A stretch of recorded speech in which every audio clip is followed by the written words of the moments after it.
जी अस्सलाम वालेकुम रहमतुल्लाहि व बरकातुह।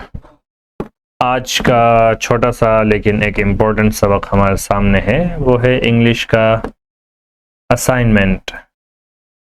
जैसा कि आप ख़ास तौर पर 12th वाले स्टूडेंट्स जानते होंगे कि हमारा एक तो पब्लिक एग्ज़ाम होता है और एक हमारा असाइनमेंट होता है। ये जो असाइनमेंट होता है ये 20 नंबरात का होता है, जो कि एक इम्पोर्टेंट और एक अहम नंबर है। आपके पास होने में जो है ये काफ़ी मदद करेगा। तो इसको करना भी काफ़ी आसान होता है। आपके पास ऑप्शन होता है, आप अच्छे से इसको पढ़ लें, देख लें, समझ लें, रिवाइज़ कर लें। वक्त होता है, अभी 31 तारीख तक आपको, इस महीने की 31 दिसंबर तक जमा करना है आपको अपने कोऑर्डिनेटर्स के पास। तो बहुत वक्त है, आप इसको आराम से करके खूबसूरत तरीन अंदाज में जैसा भी हो सके इसको आप जमा कर सकते हैं। तो आपको काफ़ी इससे नंबर भी इससे मिल जाएंगे और आपको इससे बेनिफिट भी होगा, आप इससे बहुत कुछ सीख भी जाएंगे। तो मैं आज के सबक में आपको ज़रा सा वजाहत करना चाहूँगा कि किस तरीके से करना है आपको, और क्या क्या इसका पैटर्न है, क्या क्या इसके अंदर सवालात हैं, क्या क्या इसके जवाबात आप लिख सकते हैं। ठीक है, जो आपका वो आएगा 3 और 2 का जो आया हुआ है, बल्कि इस साल जो आपकी वेबसाइट पर है NIOS की, वो ये है। ठीक है, इसमें शुरू के चंद सवालात जो हैं वो 2-2 नंबर के हैं। क्वेश्चन नंबर 1 ये 2 नंबर का है। हर क्वेश्चन में 2 ऑप्शन दिए गए, A भी ऑप्शन है और B भी है। इन A और B में से कोई एक करना है, any one of the following questions. इन दोनों में से कोई एक ही करना है, दोनों नहीं करना है। तो 2 नंबर का ये है, और ये छोटा सा सवाल है, 40 से 60 लफ्ज़ का। मतलब ये है कि एक सेंटेंस में आपको 1 से 2 सेंटेंस के अंदर आपको इसको कंप्लीट कर देना है। हर क्वेश्चन के साथ साथ वो क्वेश्चन कौन से लेसन में से आया हुआ है, वो लेसन भी यहाँ पर रेफरेंस के लिए मौजूद है। लेसन नंबर 19 जैसे या लेसन नंबर 2 जैसे यहाँ पर मौजूद है। तो अगर आप उस लेसन को भी तफसील पढ़ना चाहें, उसकी स्टोरी समझना चाहें, तो वो भी आप कर सकते हैं यकीनन, बल्कि करना चाहिए। क्वेश्चन नंबर 2 भी आप देखें अगर, तो 2 नंबर का है, 2 मार्क्स का है। क्वेश्चन नंबर 3 भी 2 मार्क्स का है। ये हो गया आपके 3 सवाल हो गए 2-2 नंबर के, ये हो गए आपके 6 नंबर। फिर उसके बाद क्वेश्चन नंबर 4 जो है ये 4 नंबर का है, आपके हो गए 10 नंबर। क्वेश्चन नंबर 5 आपका 4 नंबर का है, ये हो गए 14 मार्क्स। फिर क्वेश्चन नंबर 6, ये सबसे बड़ा सवाल है, ये 500 लफ्जों में आपको लिखना है। ऊपर के जो 4-4 नंबर वाले सवाल हैं, ये 100 से 150 अल्फाज में, 100 to 150 वर्ड्स में आपको लिखना है। और क्वेश्चन नंबर 6 जो है ये आपको 500 वर्ड्स में लिखना है, और ये आपका 6 मार्क्स का है। ठीक है, सबसे ज्यादा मार्क्स का ये वाला सवाल है। इसमें भी तमाम ऊपर आए हुए सवालात की तरह इसमें भी 2 ऑप्शन दिए गए, A और B। A और B में से कोई एक करना है, एक प्रोजेक्ट बनाना है दरअसल आपको। तो इन दोनों में से कोई एक टॉपिक पर आपको एक प्रोजेक्ट तैयार करना है। ऑलराइट मोहतरम हजरात, फिर B में यहाँ पर बहुत डिटेल में क्या कहते हैं ये दिया हुआ है। ये सारा क्वेश्चन नंबर 6B की तफसीलात है। ठीक है, उसमें क्या करना है, इन तमाम चीज़ों को मद्देनजर रखते हुए एक क्या कहते हैं, आपको एक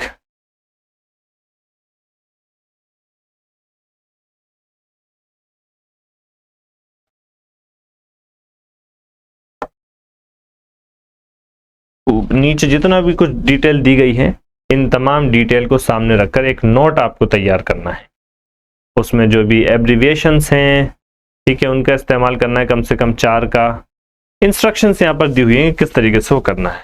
फिर यहाँ पर कलर थेरेपी के बारे में ये पूरा है। ये तो कैसे हैं वो आप देख सकते हैं। चलिए हम आते हैं अब कि इसको सॉल्व किस तरीके से करना है और कैसे कैसे करना। सबसे पहले तो आप जब इसको लिखना शुरू करेंगे तो चंद तफसील जो आप लिखेंगे उसको एक टाइटल पेज की शक्ल देंगे। एक टाइटल पेज बनाएंगे बड़ा सा। फर्स्ट पेज जो रहेगा वो आपका सरे वरक रहेगा और उस सरे वरक पर आप ये तमाम चीज़ें लिख सकते हैं। Name, enrolment number, AI name, subject, ये तमाम चीज़ें आपको आपके उस पर मिली होंगी। ये तमाम चीज़ें आप डालकर उसका एक टाइटल पेज बना डालेंगे। टाइटल पेज बनाने के बाद आप फिर उसका सवाल जवाब आप लिखना शुरू करेंगे। सवाल जवाब लिखते वक्त आप क्वेश्चन को उतार भी सकते हैं, आंसर शीट पर अपनी क्वेश्चन को उतार भी सकते हैं। क्वेश्चन को उतार सकते हैं का मतलब यह है कि ये जो लिखा हुआ है जैसे WH डेविस यहाँ से लेकर यहाँ तक ये क्वेश्चन है, इसको आप उतार भी सकते हैं। और अगर उतारना नहीं चाहें तो सिर्फ आप ऐसे लिख सकते हैं क्वेश्चन 1A, A है, A लिख दिया और ये लिखकर अगली लाइन में आप लिखें आंसर और जवाब लिखना शुरू कर दें। ऐसा आप कर सकते हैं। आपको क्या कहते हैं, पूरा क्वेश्चन उतारने की जरूरत नहीं है। लेकिन अगर आपको लगता है कि मेरे पास वक्त है और है भी वक्त आपके पास तो आप इसको लिख भी सकते हैं। क्या है क्वेश्चंस और क्या क्या आपको जवाब लिखने हैं वो मैं थोड़ा सा आपको समझा देता हूं ताकि जब आप लिख रहे हो तो आपको पता भी हो कि क्या लिख रहे हैं आप। Answer any one of the following questions in about 40 to 60 words. मुंदरजा झेल सवालात में से, फॉलोइंग क्वेश्चंस का मतलब मुंदरजा झेल सवालात,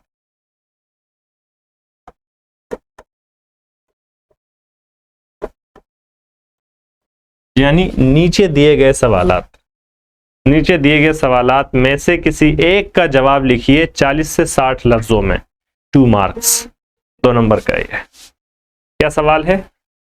ये सवाल है WH Davies poem leisure reflects on the busyness of modern life and the lack of time for simple contemplative moments.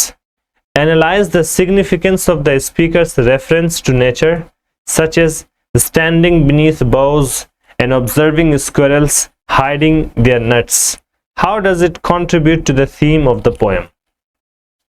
एक नज़म है जिसका नाम है लेजर यानी खाली वक्त।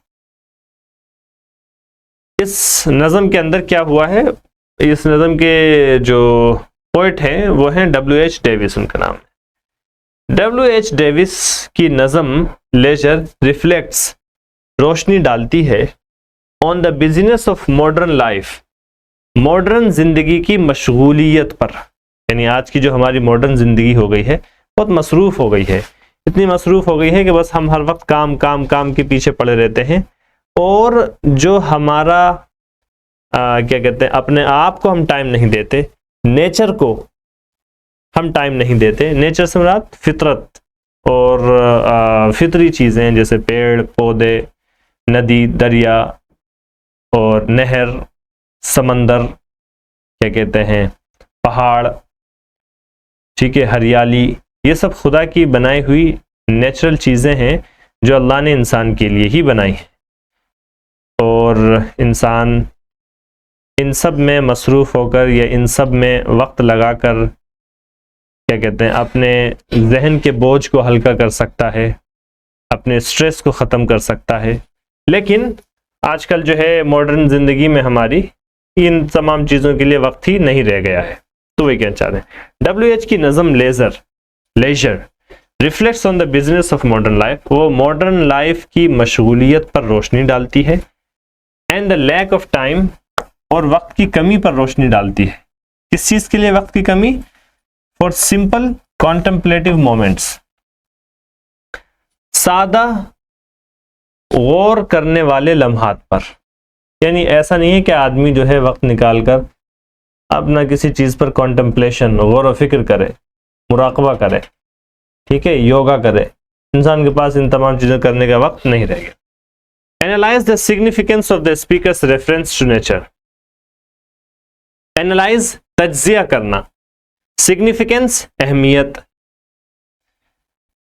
स्पीकर ने यानी मुतकल्लिम ने, शायर ने नेचर का जो हवाला दिया है, रेफरेंस टू नेचर, नेचर का हवाला, रेफरेंस हवाला। शायर ने नेचर की तरफ जो हवाला दिया है उसकी अहमियत का तज्जिया कीजिए।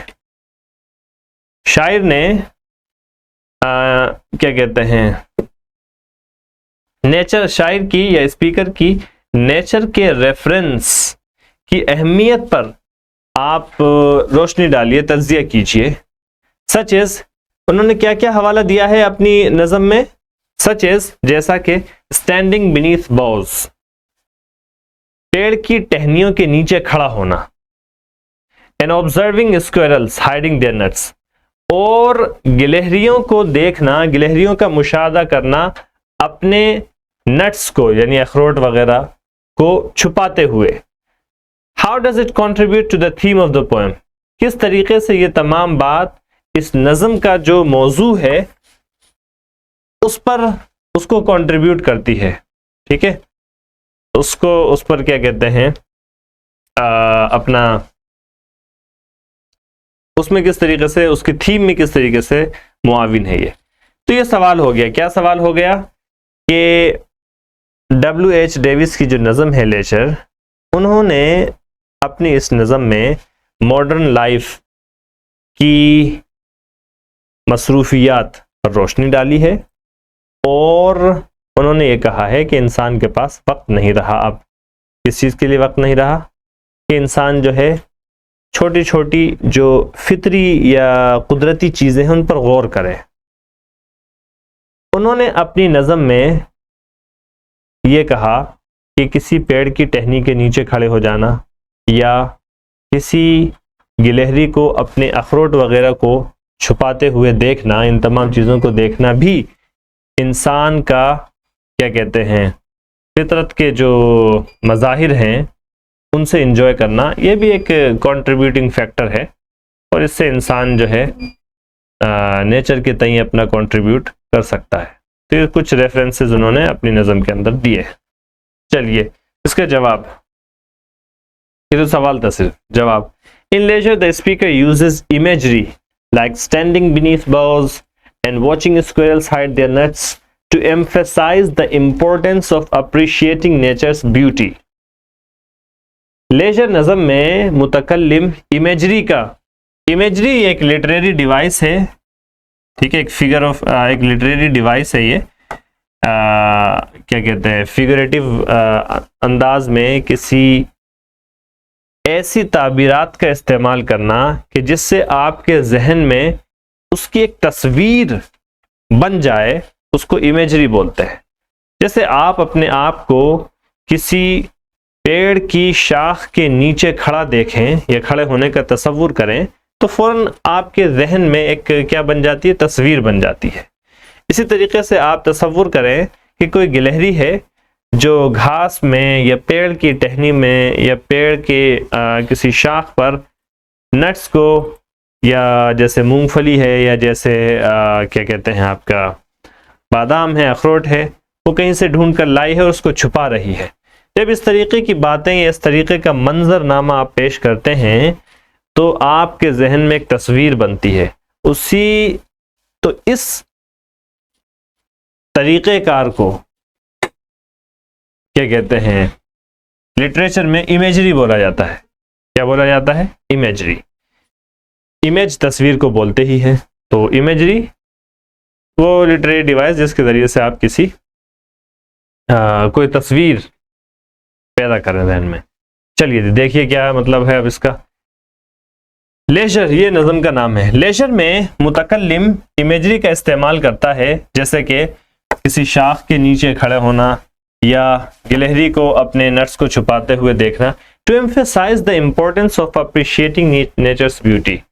फितरत की या कुदरत की जो खूबसूरती है, नेचर्स ब्यूटी कुदरत की खूबसूरती की कदर करने की अहमियत पर ताकीद डालने के लिए इन तमाम ताबीरात का इस्तेमाल जो शायर ने किया है वो इसलिए किया है ताकि इंसान कुदरत की जो खूबसूरती है उसको सराहे, उसकी तारीफ करे, उसकी प्रशंसा करे, उसको समझे।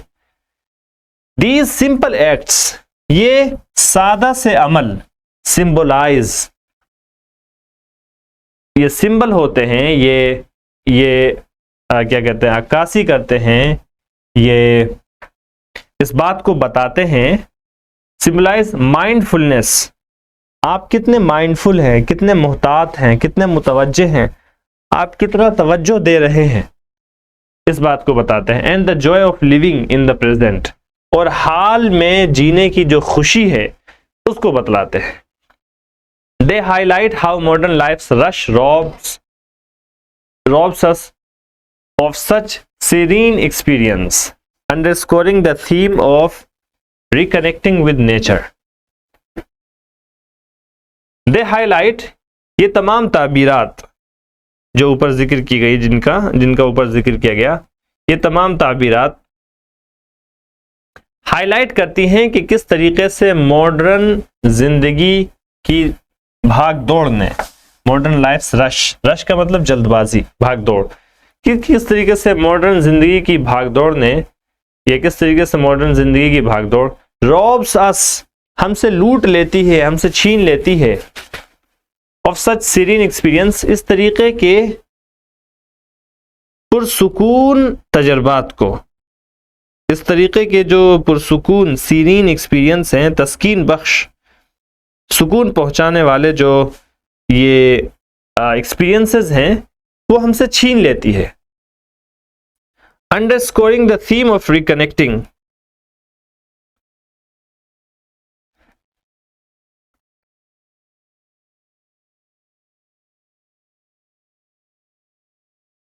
अंडरस्कोरिंग the theme of reconnecting with nature, underscore का मतलब वही एम्फेसाइज होता, ताकीद डालना, नेचर के साथ दोबारा से जुड़ने के मौजू पर जोर डालते हुए, यानी इन तमाम बातों के जरिए से शायर इस बात की तरफ तवज्जो दिला रहा है कि इंसान को फितरत के साथ या कुदरत के साथ जो मज़ाहिर कुदरत हैं, पेड़ पौधे, पहाड़, नदियां, ठीक है, नहरें, आबशार, झरने, जानवर, चरिंदो परिंद, ये सब कुदरती मज़ाहिर हैं, मज़ाहिर कुदरत हैं, इनमें इंसान को दिलचस्पी रखनी चाहिए। ठीक है, सिर्फ क्या कहते हैं, पैसा कमाने के लिए भाग दौड़ करते रहना, अपने आप को काम में मसरूफ रखना और जिंदगी की जो खूबसूरतियां हैं इनमें दिलचस्पी न रखना, ये इंसान के खोखला होने की दलील है। ठीक है, गोया कि ये कहना चाह रहे हैं। चलिए, खैर मैंने बहुत ज्यादा इसकी वजाहत कर दी और वो कर दिया, आपको पहला सवाल तो समझाने के लिए इतनी ज्यादा वजाहत तो नहीं कर पाऊंगा मैं, बस ये कि आप, ये सवाल हो गया, ये जवाब हो गया, आपको बस ऐसे ऐसे ही लिख देना है, ये आपको ज्यादा इसमें कुछ करना नहीं है, जो सवाल लिखा वो जवाब आप लिखा हुआ है वो आपको लिख देना है बस। Answer any one of the following questions in about 40 to 60 words, अगले सवाल का जवाब भी 40 से 60 लफ्जों में दीजिए। 2 नंबर का है। सवाल क्या है, how can one strike a balance between mitigating and adverse impacts of television consumptions and harnessing it's positive aspects, किस तरीके से एक शख्स जो है तवाजुन को बरकरार रख सकता है टीवी देखने के, टेलीविजन कंजम्पशन, टीवी को देखना, ठीक है, टीवी देखने के नुकसानदेह या बुरे असरात को कम करने के दरमियान, and harnessing it's positive aspects, और टीवी के जो मुस्बत पहलू हैं उनको अपने काबू में करने, हार्नेस करना मतलब किसी चीज को अपने काबू में करना, अपने कुदरत में करना, तो उनको हार्नेस करने के दरमियान, यानी कैसे एक शख्स कैसे ये तवाजुन बरकरार रख सकता है कि टीवी तो देखे लेकिन टीवी को नफा बख्श काम के लिए देखे, टीवी के जो नुकसानदेह पहलू हैं उसकी तरफ न जाए। तो ये तवाजुन किस तरीके से बरकरार रखे कि कहाँ पर ये किस तरीके से लाइन खींची जाए कि ये चीज जो है सही है टीवी देखने के लिए और ये चीज गलत है, ये सवाल है। Answer, the balanced television's effects, viewers should limit screen time, choose माफ कीजिएगा, to balance television effects viewers should limit screen time, choose educational and meaningful content, and avoid overindulgence in entertainment programs. TV के असरात को balance करने के लिए viewers यानी नाजरीन, viewers should limit screen time, नाजरीन को स्क्रीन टाइम अपना महदूद करना चाहिए। स्क्रीन टाइम यानी स्क्रीन का वक्त वो वक्त होता है जो आप स्क्रीन के सामने गुजारते हैं, यानी आपके सामने स्क्रीन गुजरी, आप देख रहे हैं कोई चीज, तो ये आपका स्क्रीन टाइम बन रहा है। ठीक है, तो अपने स्क्रीन टाइम को लिमिट करें, एक तो ये काम करें। Choose educational and meaningful content, आप तालीमी और मानाखेज मवाद देखें, मानाखेज मवाद का इंतखाब करें, यानी आप एजुकेशनल चीजें देखें, ऐसी चीजें देखें जिसके अंदर आपको कुछ सीखने को मिलता है, या ऐसी चीज देखें जिसका कोई माना और मकसद हो। बेमकसद के टिकटॉक वाली वीडियो देखकर आप वक्त ज़ाया ना करें। And avoid over intelligence in entertainment programmes, और एंटरटेनमेंट प्रोग्राम्स यानी कि खेल कूद वाले जो प्रोग्राम हैं, तफरीही और मजे लेने के लिए जो क्या कहते हैं प्रोग्राम या वीडियोस बनते हैं, उनको बोलते हैं एंटरटेनमेंट। ठीक है, खेल कूद तफरी, तो तफरीही प्रोग्राम जो है उसमें बहुत ज्यादा मशगूल होने से परहेज करें, उसके अंदर बहुत ज्यादा शमूलियत, बहुत ज्यादा इंटेलिजेंस आपका बहुत ज्यादा उसके अंदर मुलविस होना वो ठीक नहीं है, उससे परहेज करें। Parental guidance can help children avoid inappropriate content. Parental guidance, वालिदैन की हिदायत, यानी जो छोटे बच्चे वीडियोस वगैरह या इस तरह की चीजें देखते हैं, तो फोन में या क्या कहते हैं आप टीवी वगैरह पर, उसमें वालिदैन की रहनुमाई में जो चीज़ों को देखें वो, तो वालिदैन की रहनुमाई कैन हेल्प चिल्ड्रन अवॉइड, बच्चों की मदद कर सकती है बचने में, किस चीज़ से बचने में, इनएप्रोप्रिएट कंटेंट, नामुनासिब मवाद को देखने से बचने के लिए। While adults can focus on news, जबकि जो अडल्ट्स हैं, बड़े लोग हैं, जवान और समझदार लोग हैं, कैन फोकस ऑन न्यूज़, वो न्यूज़ पर फोकस कर सकते हैं, डॉक्यूमेंट्रीज पर फोकस कर सकते हैं, और मोटिवेशनल शोज या मोटिवेशनल जो शो होते हैं जिसके अंदर इंसान को मोटिवेशन दिया जाता है, उभारा जाता है कुछ अच्छे काम करने पर, वो देख सकते हैं। Awareness of its drawbacks ensure its positive potential is optimised.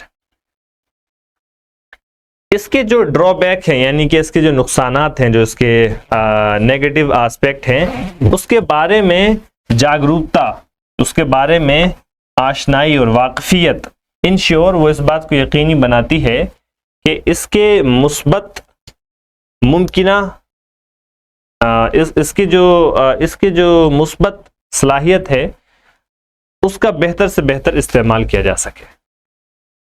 ठीक है, यानी पेरेंट्स अगर कोई बच्चे देख रहे हैं कोई चीज़ टीवी वगैरह पर, तो वालिदैन इस बात का ख्याल रखें कि बच्चे उनकी रहनुमाई में चीज़ें देखें, और किन किन चीज़ों को बच्चे देख रहे हैं पेरेंट्स उसको कंट्रोल कर सकें।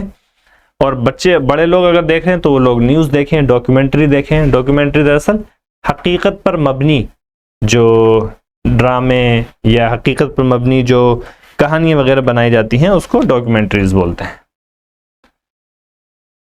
अच्छा जी, और साथ साथ अगर आपको ये पता रहेगा कि भाई टीवी वगैरह देखने के आजकल के ज़माने में फ़ोन है, फ़ोन देखने के क्या क्या नुकसानात हैं, अगर आपको इस बारे में वाकफियत है तो फिर आप उसके बहुत ज़्यादा इस्तेमाल से बचेंगे।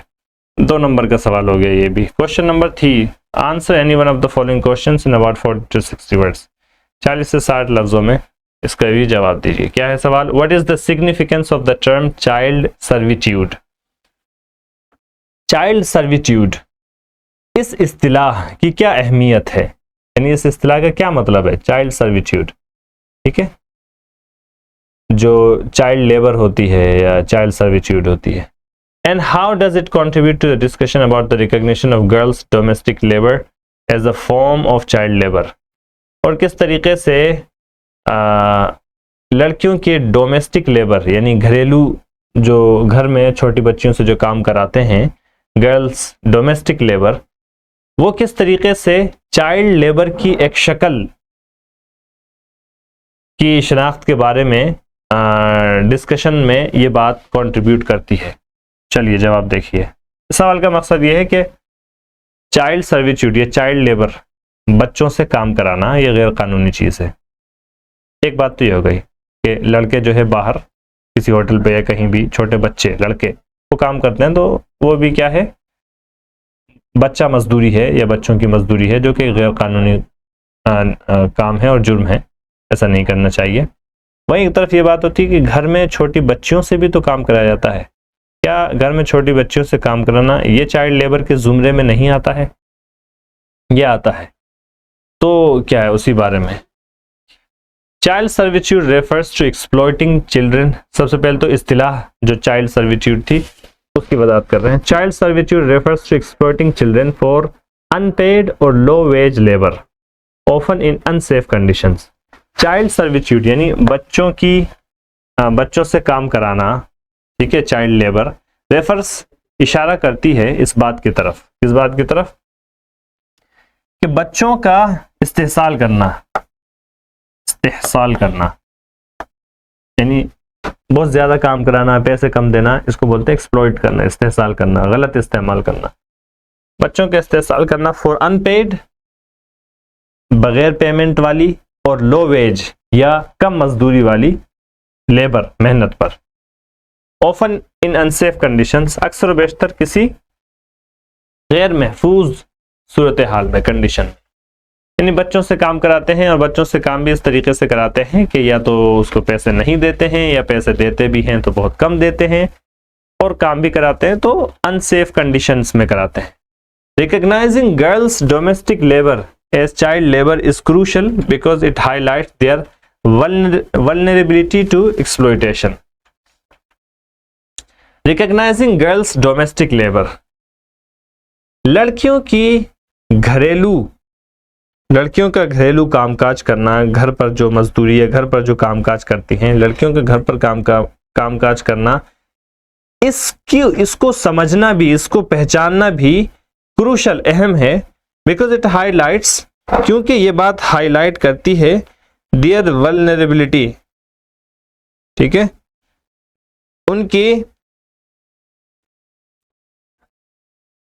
उनकी बेदस्तोपाई को, देयर वल्नरेबिलिटी टू एक्सप्लॉयटेशन, उनकी इस्तेहसाल के तई बेदस्तोपाई को, यानी उनके अंदर इतनी सख्त नहीं है कि वो अपना क्या कर सकें, दिफा कर सके, वो वल्नरेबल है, ठीक है, उनको जो जिस तरीके से चाहे इस्तेमाल कर सकता है घर में बच्चों को। This term underscores the need to protect children's rights, ये इस्तिलाह हाईलाइट करती है, ये इस्तिलाह ताकीद डालती है बच्चों के हुकूक को महफूज करने की जरूरत पर ये इस्तिलाह जो है वो ताकीद डालती है। एंड इंश्योर, और इस बात को यकीनी बनाती है, they have access to education, कि बच्चों के पास एजुकेशन का यानी तालीम का क्या होना चाहिए, तालीम तक बच्चों की रसाई होनी चाहिए, इन अ सेफ इन्वायरमेंट, और एक साजगार और महफूज माहौल तक बच्चों की रसाई होनी चाहिए। चलिए जी, ये भी हो गया। क्वेश्चन नंबर 4 से आपका 4 नंबर का सवाल जो है वो शुरू हो जाएगा। यहाँ से सवाल का जवाब थोड़ा सा बड़ा भी हो जाएगा। Answer any one of the following questions in 100 to 150 words, 100 से 150 अल्फाज में इसका जवाब देना है। क्या है सवाल? सवाल है, if you are designing a new space probe to explore Mars for science of life, what specific instruments and experiments would you include? अगर आप स्पेस प्रोब यानी खला में जांच पड़ताल के लिए, ठीक है, खला में टू एक्सप्लोर मार्स यानी मरीख, जिसको हम उर्दू में बोलते हैं, मरीख पर आप जिंदगी की अलामात ढूंढने के लिए अगर आप कोई नया स्पेस प्रोब को आप कोई डिजाइन कर रहे होते, यानी आप कोई प्रोग्राम बना रहे, आप कोई ऐसी मशीन बना रहे होते, तो व्हाट स्पेसिफिक इंस्ट्रूमेंट्स, कौन से मखसूस आलात एंड एक्सपेरिमेंट्स और कौन से मखसूस तजर्बात वुड यू इंक्लूड, आप उसमें शामिल करते हैं। और द टिपिकल किस्म का ये क्वेश्चन है, इसका जवाब आप देख लीजिए। A space probe to explore Mars for life should include instruments like a spectrometer to analyze soil composition। अगर हम मार्स पर यानी मरीख पर जिंदगी की तलाश के लिए हम स्पेस प्रोब बनाते तो उसके अंदर हम इस तरीके के आलात शामिल करते। किस तरीके से? जैसे कि एक स्पेक्ट्रोमीटर हम उसमें शामिल करते। स्पेक्ट्रोमीटर क्या होता है? सोयल कंपोजिशन, मट्टी की जो बनावट है, यानी मट्टी के अंदर क्या क्या चीज है। मट्टी के अंदर बहुत सी चीजें पाई जाती हैं, तो मट्टी की क्या कंपोजिशन है उसको हम तज्जिया करते। अब वाटर डिटेक्शन सिस्टम, एक पानी की शनाख्त या पानी की पहचान, पानी ढूंढने वाला एक सिस्टम भी हम उसमें शामिल करते। एंड माइक्रोस्कोप, और एक खुर्दबीन भी हम उसमें शामिल करते टू स्टडी माइक्रोबियल स्ट्रक्चर्स। खुर्दबीनी सतह के जो स्ट्रक्चर्स हैं उसको हम जांचने के लिए। It should also have a weather station to monitor climate conditions. उसमें एक वेदर स्टेशन भी होना चाहिए, यानी मौसम का पता लगाने वाला एक स्टेशन भी होना चाहिए, टू मॉनिटर, नजर रखने के लिए, क्लाइमेट कंडीशंस पर, यानी माहौल जो वहां का मौसम है उसकी क्या कंडीशंस है उस पर।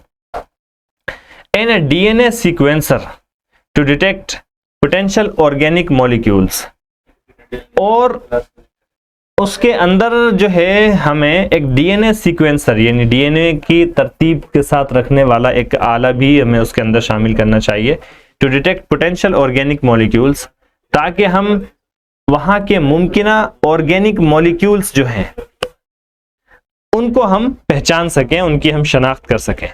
Cameras equipped with infrared technology can capture images of surface features, while a robotic arm can collect and test soil samples।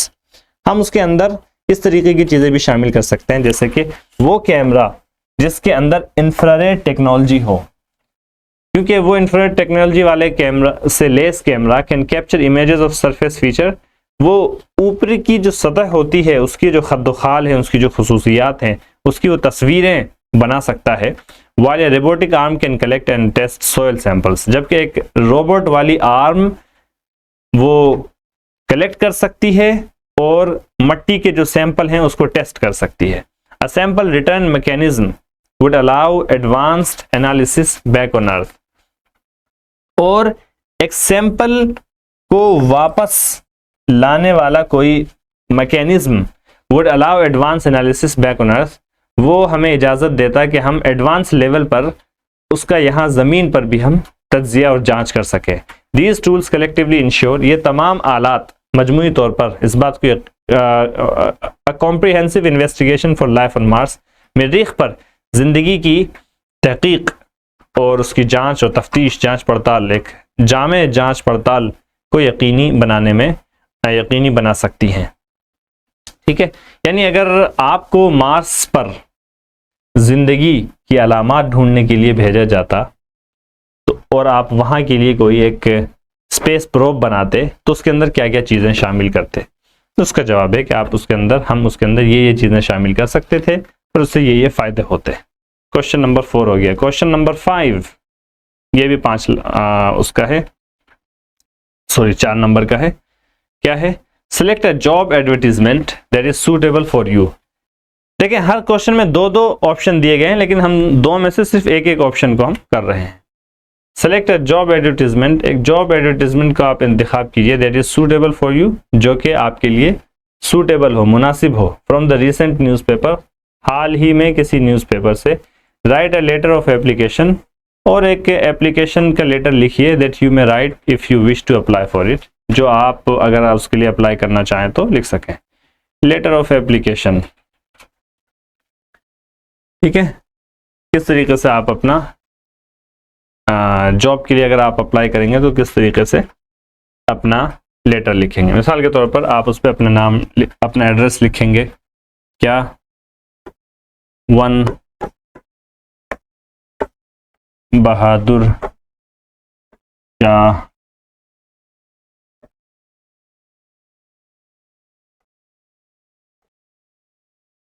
Zafar मार्ग,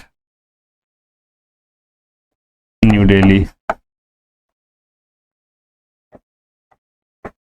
110002।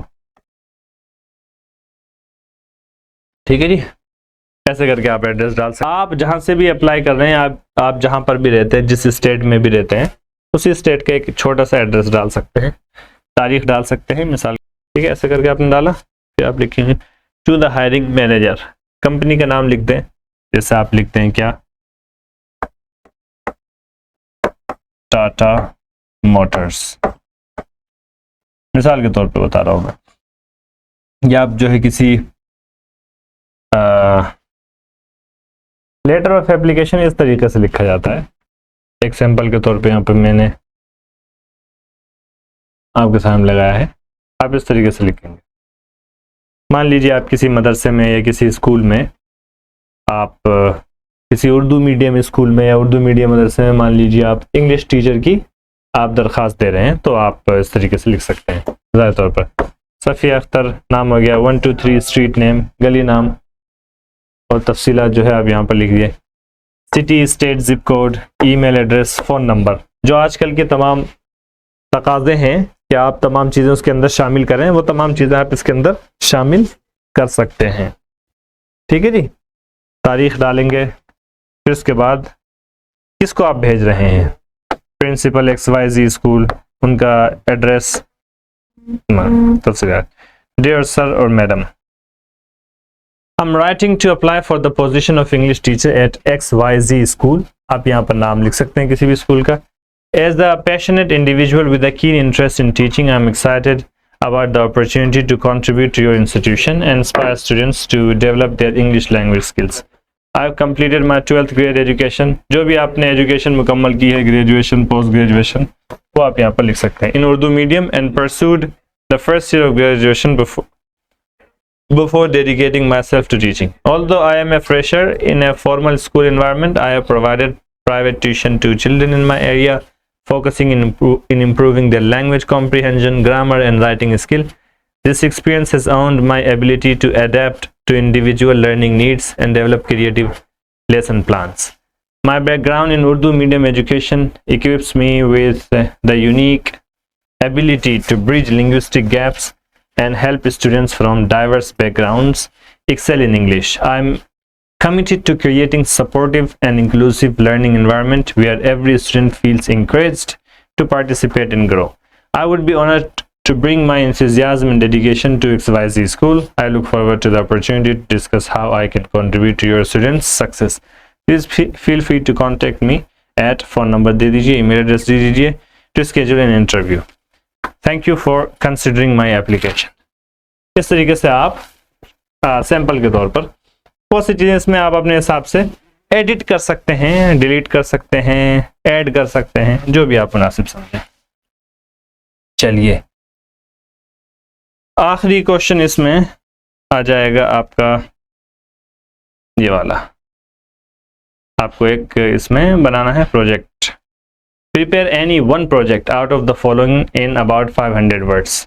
500 अल्फाज में तकरीबन आपको ये प्रोजेक्ट तैयार करना है। उसमें कई ऑप्शन है, ए भी है और बी भी है। ए वाले को हमने लिया है, write a case history of a girl child or boy of your locality who was denied the right to education. एक केस हिस्ट्री लिखिए एक ऐसी लड़की के बारे में या लड़के के बारे में जो आपके इलाके का हो, जिसको एजुकेशन का जो उसका हक है वो उससे छीन लिया गया हो। यानी हर इंसान के पास, हर बच्चे के पास राइट टू एजुकेशन है कि उसको एजुकेशन मिलनी चाहिए, उसका बुनियादी हक है, बुनियादी अधिकार है, मूल्य अधिकार है। तो अगर किसी का मना कर दिया गया तो आप उसकी केस हिस्ट्री तैयार कीजिए। आप जो जवाब तैयार करेंगे तो इस तरीके से ये टाइटल डालेंगे, case history, denial of education to a girl child. इस तरीके से आप ये फिर आप इसी तरीके से उसको लिख लीजिएगा। तकरीबन 500 अल्फाज में है, ये थोड़ा लंबा है, इसको करने का वक्त भी नहीं है। ये आप इस तरीके से बस आपको इसी तरीके से जैसा यहाँ पर लिखा हुआ है इसी तरीके से आप लिख दीजिएगा। बस आपको चेंजेस क्या करनी पड़ेंगी, एक चेंज करनी पड़ेगी इसमें, जहाँ तक मुझे याद है हाँ, यहाँ पे आप कोई अपने इलाके का नाम लिख देंगे, जैसे in a modest village in your locality. यहाँ पर जो लोकेलिटी है, यहाँ पर आप अपने इलाके का नाम लिख देंगे बस। मिसाल के तौर पर आप बोल सकते हैं in Karnataka, in a modest village in Karnataka a young girl name Rukhsar, या इन अ मॉडेस्ट विलेज इन उत्तर प्रदेश या उत्तराखंड, जो भी है ऐसे करके आप अपने इलाके का कोई भी नाम यहाँ पर डाल सकते हैं। बाकी चीज़ आप इसको इसी तरीके से रखिए और लिख डालिए, ये आपका कंप्लीट हो जाएगा। इसी के साथ आप इसको खूबसूरती के साथ, बेहतरीन अंदाज में, खुशखती, अच्छी तहरीर के साथ इसको लिखें। ठीक है, इसी के साथ हम ख़त्म करते हैं आज का सेशन। अस्सलाम वालेकुम रहमतुल्लाहि व बरकातुहू।